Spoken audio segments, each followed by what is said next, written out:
السلام عليكم ورحمه الله تعالى وبركاته. مرحبا بكم في قناه المطبخ المغربي مع حكيمه. في هذا الفيديو ان شاء الله غادي نحضر لكم كاب كيك او مادلين بمذاق الحامض، كيجيو رائعين ولذاذ بزاف. فقط غادي نحضروهم ببيضه واحده.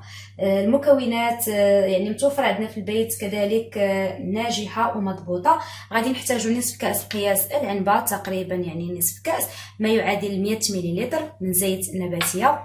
هنايا كنحتاجو نصف كاس ديال العنبه من السكر سنيده او السكر الخشن ما يعادل عندي 91 غرام. تتبقى الحلاوه حسب الذوق، ممكن انكم تنقصوا من هذه الكميه او تزيدوا. هنايا كنحتاج كاس ديال العنبه كيكون ممتلئ من الحليب ما يعادل 160 ملل. بالنسبه للحليب الا بغيتو تعوضوه يعني بالعصير ديال البرتقال، ممكن انكم تعوضوه بالعصير ديال البرتقال. هنا كنحتاج طحين، انا هنايا عابره 200 غرام ديال الطحين فورس رطب اللي تيكون يعني مغربل من قبل. غادي نضيف الكميه اللي غادي تجمع لي الخليط، ومن بعد نعطيكم بالضبط العبار او القياس اللي خدا ليا هاد المادلين. هنايا كنحتاج عندي 50 غرام من الياغورت، انا هنا عندي بالنكهه ديال الحامض، ممكن تستعملوا بالنكهه ديال الفاني. تقريبا واحد ملعقه كبيره ممتلئه جيدا. هنايا كنحتاج معلقه كبيره من العصير ديال الليمون الحامض. عندي قشور ديال حامضه او نصف حامضه صغيره ما يعادل معلقه صغيره كتكون عامره، تعطي واحد المذاق زوين لهاد يعني الكاب كيك. هنا كنحتاج حبه ديال البيض كتكون كبيره في الحجم وبدرجه حراره المطبخ. كذلك هنا عندي 2 اكياس من خميره الحلويات، مجموع 16 غرام، كل كيس فيه 8 غرام. تنحتاج معلقه كبيره كتكون ممتلئه من الخل اللي خاص بالسلطات. وهنا عندي واحد القبيصه ديال الملحه. تنحتاج كيس من سكر فانيلا للتنسيم. هادو هما المقادير اللي كنحتاجو. ندوزو للطريقه. غادي نستعملوا الخلاط الكهربائي اللي تيعطينا واحد القوام اللي هو يعني رائع وناجح. هنايا في كاس الخلاط في الاول غادي ندير هاد الحبه ديال البيض، من طبيعه الحال تتكون بدرجه حراره المطبخ. غادي نضيف عليها سكر فانيلا للتنسيم. تنزيد هاد القبيصه ديال الملحه، وغادي نزيد الخل. غادي نخدم هاد البيضه هادي، غادي نخلطها يعني غير كدير لي واحد الرغوه، ومن بعد عاد غادي نزيد عليها السكر سنيده باش نعاود نخلطها مزيان. غادي نزيد على البيضه، غادي نزيد السكر سنيده، تيبقى حسب الذوق. غادي نعاود نخلطو مزيان. غادي نزيد الزيت ونعاود نخدم المكونات كلها جيدا. تنكون خدمت البيضه مع السكر والزيت. دابا غادي نزيد المكونات المتبقيه. غادي نزيد هاد الياغورت، غادي نضيف ايضا الحليب،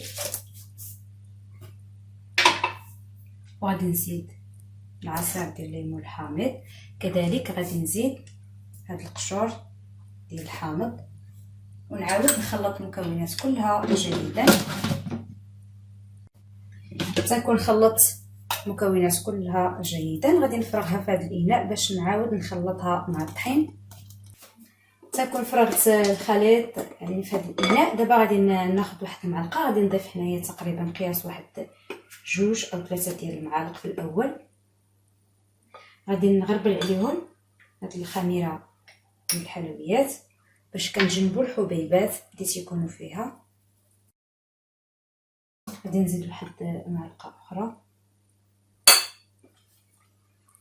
وكنبدا كنخلط القوام ديال الخليط. انا كنضيف معلقه حتى كنحصل على واحد الخليط اللي يكون خفيف شويه، ما يكونش ثقيل وما يكونش يعني خفيف بزاف. صافي نبقى نخلط بحال هكا، وفي نفس الوقت كنضيف معلقه بمعلقه. تنكون هنايا ضفت الكميه كامله ديال الطحين، يعني عندي واحد 200 غرام من الطحين فورس رطب. تنحصل على قوام ديال الخليط تيكون بحال هكا. صافي غادي نخلط مزيان، ومن بعد غادي نفرغو في واحد يعني كاس اللي يسهل عليا عمليه الفرغ في القوالب اللي خاصين بالمادلين. كنحتاجو هاد المول اللي خاص بلي مادلين او الكاب كيك. كنوضعو فيه هاد الاكياس الورقيه او الكويرطات باش غادي نفرغوا فيهم الخليط. الا ما متوفرش عندكم هاد المول، ممكن تستعملوا مولات اللي هما صغار بحال هادو، كتوضعوا فيهم بهذا الشكل الكويرطات باش كيجيوكم يعني مقادين، تيجيو بحال هذا الشكل ديال المول، ماشي ضروري انه يكون عندكم. دابا تناخذ بحال هكا الخليط، تنحاول انني نرفع الاعلى وتنبدا تنفرغ في الكويرطات. تنحاولوا ما نعمروهمش، كنديروا يعني كنخليو الثلث ديال الكويرطات المهم مجال فين يتنفخوا لينا. صافي كنستمر بحال هكا. بعد ما كنكمل الملء ديال الكويرطات كنحصل على 16 وحده بهذا الحجم هذا، يعني كيبقى الكميه على حسب الحجم ديال الكويرطات. الا كانوا اصغر من هذا راه تقدروا تحصلوا حتى ل 20 حبه من هاد المادلين. دابا غادي ندخلهم الفران اللي درتو من قبل تيسخن على عافيه تكون متوسطه. غادي ندير لاطا في الفوق ديال الفران. انا كيطيبوا لي هاد لي مادلين غير في الفوق ديال الفران، تنخليهم تقريبا واحد يعني ربع ساعه، كنخليهم ربع ساعات كنحل عليهم. بعد ما كنحل عليهم يعني كنلقاهم انتفخوا وتحمروا ليا من الاسفل كذلك من الاعلى. دائما على عافيه متوسطه. بالنسبه للفرن ديالكم نتوما على حسب، الا كان يعني ما كيحمرش لكم يعني في الجهه الفوقانيه يعني تدوز تقريبا واحد 15 دقيقه كتحلوا عليهم، بعد كتهبطوهم باش يتحمروا من الفوق. تيكون هذا هو الشكل النهائي ديال المادلين او الكب كيك. تيجي الشكل ديالو رائع والمذاق كيجي اروع، خفيف ناجح وسهل في التحضير. تنحصلوا على 16 وحده بهذا الحجم ببيضه واحده فقط. نتمنى ينال الاعجاب ديالكم وتجربوه. ما تنساوش ديروا جيم فيديو اشتراك في القناه باش توصلوا دائما بالجديد. نتلاقاو فيديو قادم ان شاء الله. السلام عليكم ورحمه الله تعالى وبركاته.